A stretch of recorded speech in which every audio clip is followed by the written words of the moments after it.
अगली second law of motion. Second law of motion, second law of motion में देखो क्या क्या कवर करने वाले हैं। फर्स्ट लॉ ऑफ मोशन में हमने एक फॉर्मूला कवर करा खाली, F = ml, ठीक है। इनर्शिया की बात कर ली थी, इनर्शिया हो चुका था।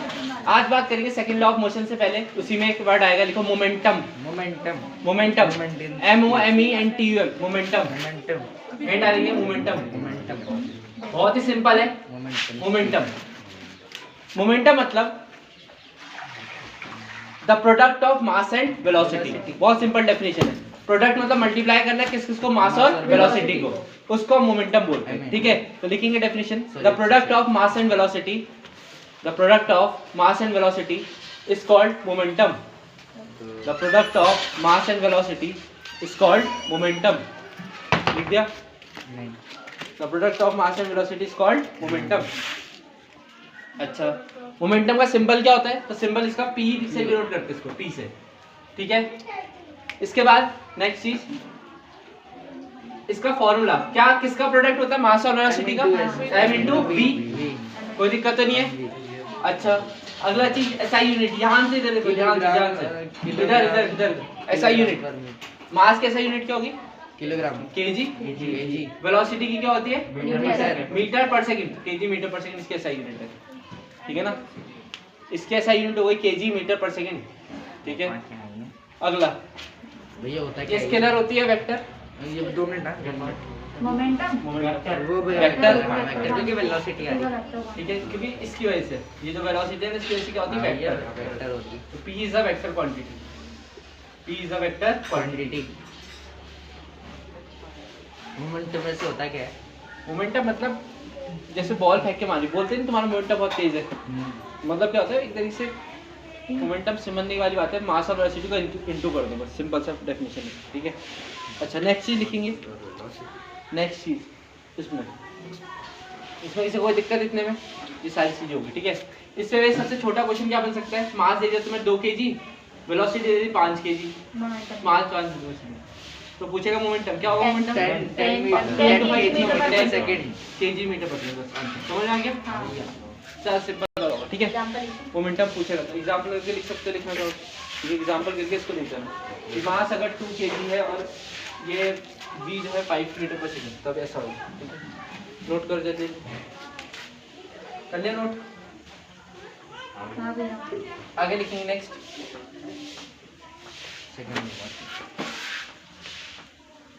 डेफिनेशन। सेकंड लॉ की डेफिनेशन लिखेंगे, ये तो बेसिक था, यहीं से आगे कवर करेंगे। डेफिनेशन, सेकंड लॉ की डेफिनेशन क्या है, ये लिखेंगे, लिखें सेकंड लॉ की डेफिनेशन लिखें, सेकंड लॉ की डेफिनेशन।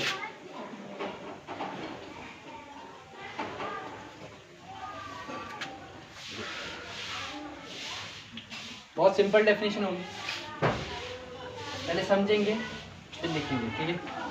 तो फिर ध्यान से, होता क्या है सेकंड लॉ की डेफिनेशन ये है कि जो फोर्स है ना, अच्छा पहले लॉ ने ये बताया था कि फोर्स करती क्या है, मतलब फोर्स है क्या, डेफिनेशन ऑफ फोर्स दी थी ना, बताया था मैंने जब फर्स्ट लॉ पढ़ाया, force is a cause of motion, बताया था कि नहीं बताया था। फर्स्ट लॉ अगर ध्यान से पढ़ो तो फोर्स की डेफिनेशन तो मिलेगी, जरा पढ़ते सुनते ध्यान से। फर्स्ट लॉ क्या था कि कोई बॉडी अगर रेस्ट में तो रेस्ट में रहेगी, मोशन में तो रेस्ट में रहेगी, कोई मोशन में ही रहेगी जब तक उस पर कोई एक्सटर्नल फोर्स अप्लाई नहीं करी जाएगी। तो फोर्स की डेफिनेशन ही तो मिली हमें कि फोर्स एक ऐसा काम करती है कि किसी बॉडी को अगर रेस्ट में तो रेस्ट में रहने देती है जब तक लगा ही ना जाए, ठीक है। तो ऐसी बात हमने बोला कि डेफिनेशन की तो हो गई फोर्स की। अब फोर्स की क्वालिटी बताते हैं। फोर्स की बहुत अच्छी क्वालिटी है उसकी स्ट्रेंथ के बारे में। क्या बात है, ध्यान सुनना, ऐसी बात है कि फोर्स जो होता है, क्या होता है, फोर्स वो डायरेक्टली प्रोपोर्शनल होता है। डायरेक्टली प्रोपोर्शनल मतलब इक्वल नहीं, इक्वल तो नहीं बोलेंगे, लेकिन डायरेक्टली प्रोपोर्शनल मतलब ऐसा समझ लो कि डिपेंड करता है, बराबर होता है। अच्छा, डिपेंड करता है डायरेक्टली। एक चीज फोर्स बढ़ेगी तो ये भी चीज बढ़ेगी। क्या होता है, directly proportional to the rate of change of momentum. ध्यान सुनना, क्या बोला है, rate of change of momentum, कि अगर मोमेंटम का रेट ऑफ चेंज बढ़ेगा तो फोर्स भी बढ़ेगी। दिमाग में आराम से सोचेंगे, फोर्स डायरेक्टली प्रोपोर्शनल किसके, rate of change of momentum, कि अगर rate of change of momentum बढ़ेगा तो फोर्स भी क्या होगी, बढ़ेगी। ये समझ में आ गया, क्लियर। तो ऐसी बात है कि कोई बॉडी थी। अच्छा, rate of change of momentum, नाम से कुछ चीजें क्लियर आ रही है, मोमेंटम की बात होगी, ठीक है। तो मान लो ये इनिशियल कंडीशन है, स्टार्टिंग इनिशियल, और ये हमारी दूसरी फाइनल कंडीशन है, कोई दिक्कत तो नहीं है? नहीं। अच्छा, इनिशियल कंडीशन है तो मास क्या सेम रहेगा दोनों जगह? नहीं, मास तो सेम रहेगा, मास तो सेम रहेगा ना बॉडी का। चेंज होगी ये इनिशियल वेलोसिटी, फाइनल वेलोसिटी, कोई दिक्कत तो नहीं है? ये इनिशियल और ये फाइनल। अच्छा, यहाँ मोमेंटम कितना आएगा? इनिशियल मोमेंटम, इनिशियल मोमेंटम कितना आएगा? अच्छा, मोमेंटम कैसे निकालते हैं? मास और वेलोसिटी को इंटू करके m इनटू u, पहले वाले में ना। और यहाँ फाइनल मोमेंटम कितना होगा? m into v। इतना समझ में आ गया? तो पहली चीज rate of change of momentum, word क्या ध्यान सुना, rate of change of momentum. तो पहला वर्ड मैंने पीछे से पढ़ना स्टार्ट करूंगा, मोमेंटम था, तो मोमेंटम कैलकुलेट कर लिया, किसी को दिक्कत तो नहीं मोमेंटम वाले वर्ड में? नहीं। तो मोमेंटम कैलकुलेट कर दिया। अब बात आएगी चेंज की। चेंज मतलब तुम्हारे पास 100 रुपए और थोड़ी देर बाद तुम्हारे 200 रुपए, तो कितने का चेंज आया? 100 बढ़ गए। तो चेंज ऐसी बात होती है, ठीक है। चेंज मतलब इंक्रीज या डिक्रीज कितना हो, तो मैं बोलूंगा चेंज ऑफ मोमेंटम के लिए देखो फॉर्मूला लगे चेंज ऑफ मोमेंटम का।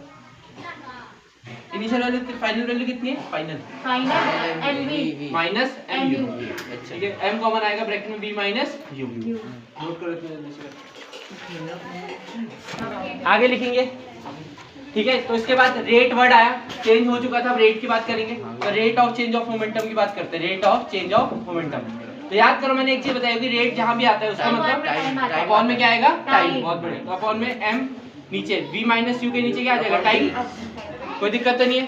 अब मेरे को बताओ ये किसका फॉर्मूला है? v minus u upon acceleration. बहुत बढ़िया। तो ma आ गया, समझ में आया नहीं? चेक कराया था। अब ये तो हो गई फॉर्मूला, समझ में आ गया, एक पार्ट ये हो गया खत्म।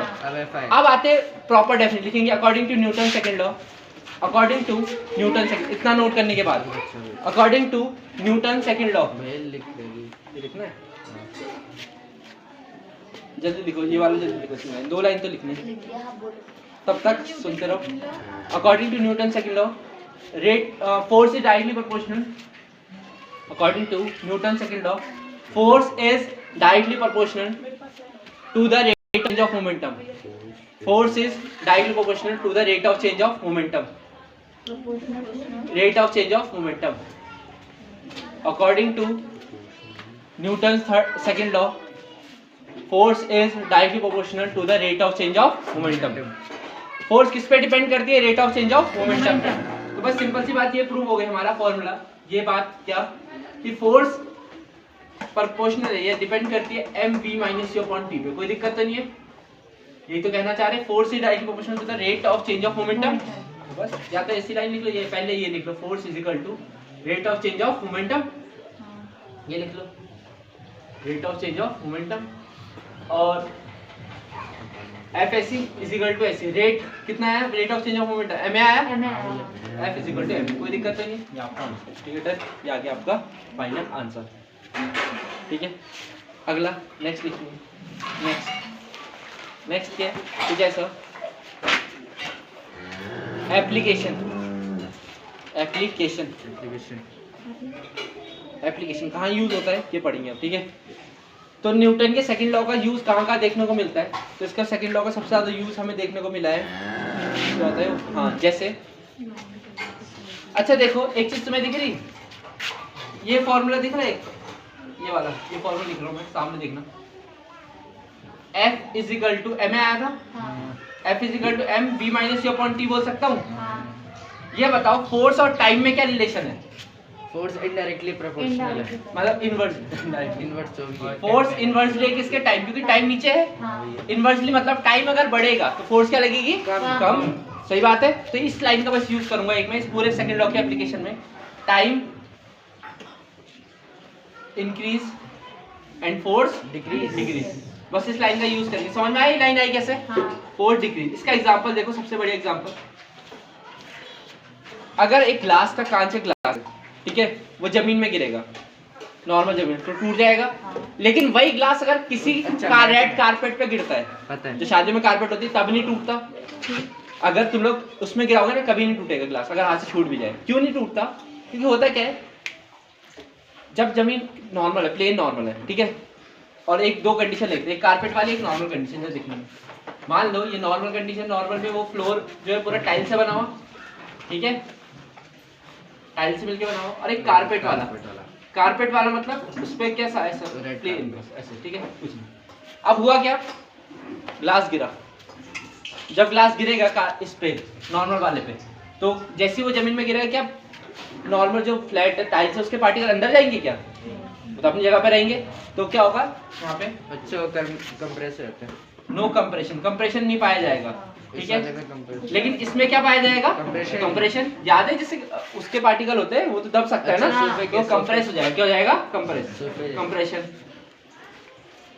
अगली चीज, अच्छा ये बताओ जब कंप्रेशन नहीं होगा तब ज्यादा टाइम लगेगा या जब कंप्रेशन होगा तब ज्यादा टाइम लगेगा, जब कंप्रेशन होगा, क्योंकि स्प्रिंग नीचे जाने में टाइम लगेगा ना उसके तरीके से, तो यहाँ पे टाइम क्या लगेगा, लेस, और यहाँ पे टाइम क्या लगेगा, मोर। मैंने अभी बात करी थी अगर टाइम इंक्रीज कर जाए तो फोर्स क्या हो जाएगी, डिक्रीज, तो फोर्स डिक्रीज कर गई, लेकिन यहाँ क्या करेगी दूसरे वाले, फोर्स इंक्रीज, फोर्स इंक्रीजेस। बस सिंपल सी बात यही थी कि फोर्स डिक्रीज हो गई, फोर्स डिक्रीज होने की वजह से ग्लास नहीं टूटेगा, लेकिन फोर्स इंक्रीज होने की वजह से यहाँ ग्लास टूट जाएगा। समझ में आया नहीं? तो पहली एप्लीकेशन लिखेंगे नंबर 1, पहली application,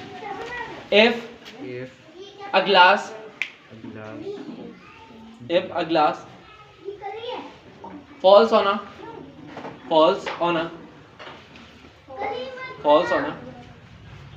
floor, falls on a floor, it breaks, but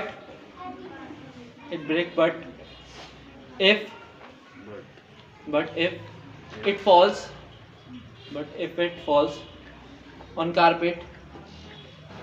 falls on carpet, it does not break, ठीक है। ये पहली एप्लीकेशन नंबर 1।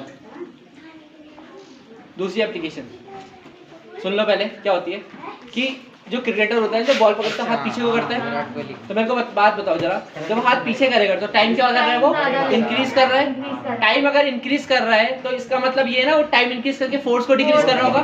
बस समझ में आ गया? तो लिखेंगे अ क्रिकेटर, अ कैचर या क्रिकेटर कुछ भी, अ कैचर, अ कैचर लोअर्स हिज हैंड, ये होता है लोअरिंग करना, हाथ को नीचे लाना ना, lowers his hand, a catcher lowers his hand while catching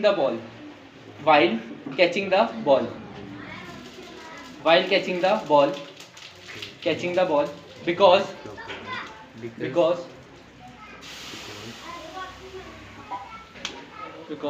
there will be increase in time,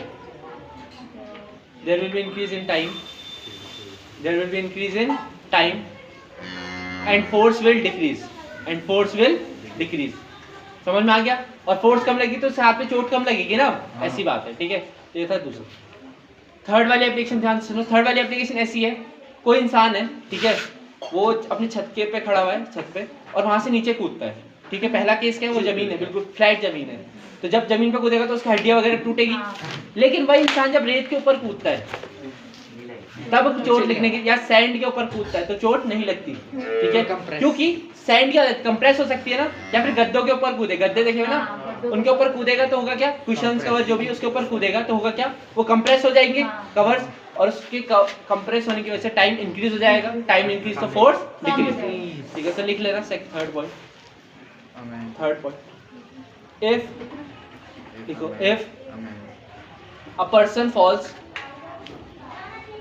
if a person falls on a floor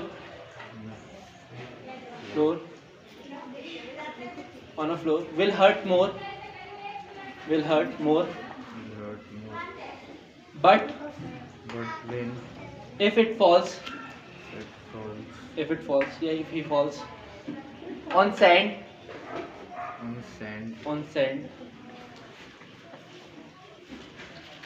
he will hurt less,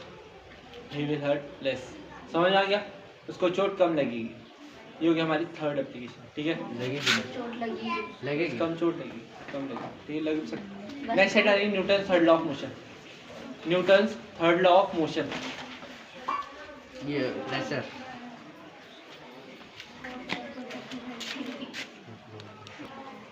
next लिखेंगे Newton third law of motion है। सिर्फ एक definition, बहुत simple definition है, ऐसे याद रखना कि हम अपने भाई को खिंचा के थप्पड़ मारेंगे, वो भी उतनी फोर्स से वापस थप्पड़ मारेगा, बस डायरेक्शन क्या होगी? अपोजिट।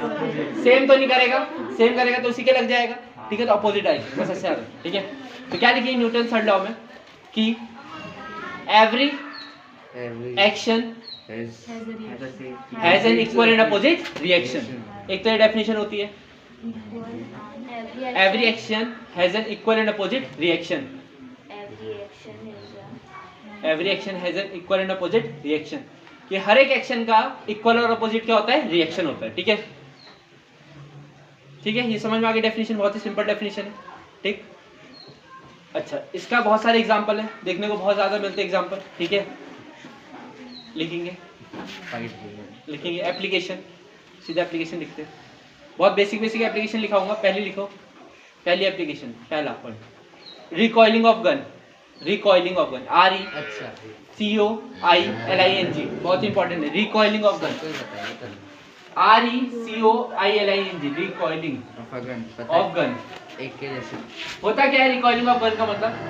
अगर कभी किसी ने गन चलाई हो, सुनो, गन चलाते हो ना धक्का पीछे को भी लगता है। देखो, तुमने बुलेट चलाई या जो भी गोली निकली वो तो आगे को निकली, लेकिन आपको धक्का कहाँ को लगा? पीछे को, कंधे पे लगता है ना, तो इसको बोलते हैं रिकॉइलिंग करना। क्या करना है? रिकॉइल करना। तो ये थर्ड लॉ की वजह से ही तो हुआ कि एक्शन का आगे को लगा, लेकिन रिएक्शन कहाँ को आया? पीछे को।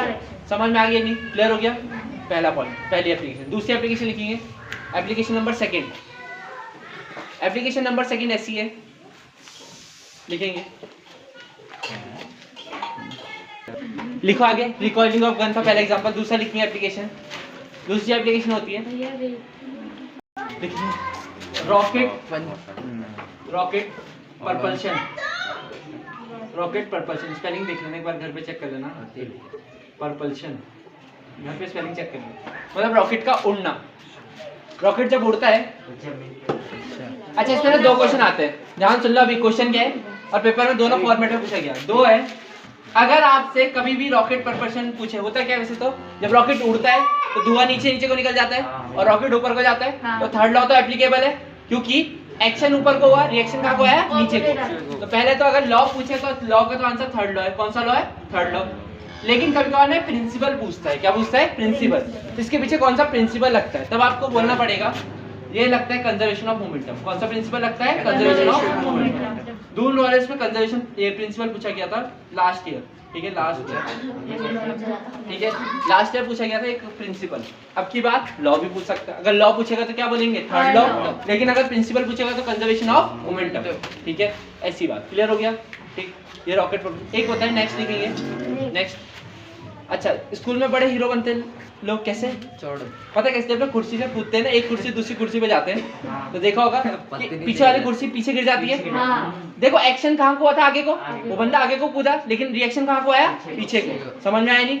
ये जनरली जो एग्जांपल है वो ऐसे लिया गया है, तुम्हारे स्कूल से थोड़ी लिया गया एग्जांपल। एग्जांपल ऐसा था कि जैसे बोट होती है ना, बोट जब समुद्र के किनारे लगती है, ठीक है, तो इंसान पार करने के लिए क्या करेगा? उस पार जाएगा, तो किनारे जब कूदता है तो वो तो एक्शन तो आगे को हुआ, लेकिन बोट कहाँ को आएगी? पीछे को, ठीक है? तो इसको बोलते हैं, लिखना, लिखो, when person jump from a boat,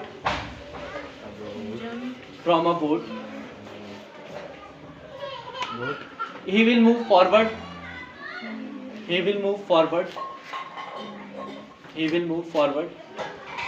and the boat will move backward. सही बात है, बोट कहाँ को जाएगी? बैकवर्ड। समझ में आ गया? ये होगी एप्लीकेशन खत्म, ठीक है? एक घर से जरा हेडिंग पढ़ के लाना जरा, कंजर्वेशन ऑफ मोमेंटम, और कल इसका थोड़े से न्यूमेरिकल करेंगे, ठीक है? और कल या परसों तक केमिस्ट्री भी स्टार्ट हो जाएगी, ठीक है? आपने तो कल बोला ग्रेविटेशन हो गए भाई 2 मिनट।